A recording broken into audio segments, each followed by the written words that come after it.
the etiquette of the bedroom. The Prophet ﷺ, he said, don't go to women like a camel goes to a she-camel. And then he also said, send a messenger.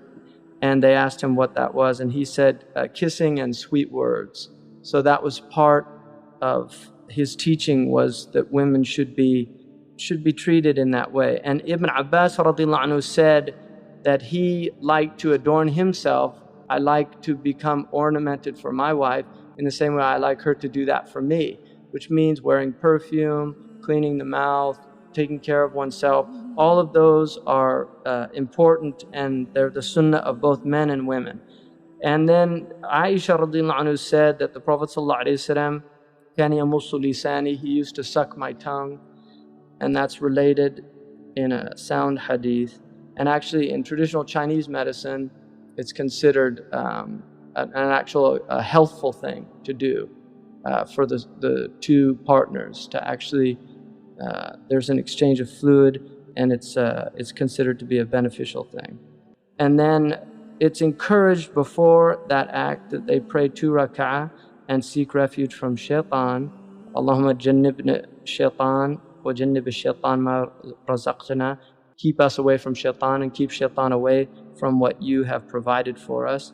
And then no harm will come to any offspring if it happens to occur. And then in terms of pleasure, the entire body of both the male and the female is permissible to derive pleasure from and give pleasure to, with the exception of the rectal area.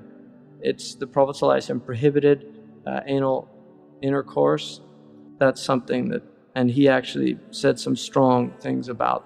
Istimta' is a mutual pleasure, and both the husband and the wife are entitled to that.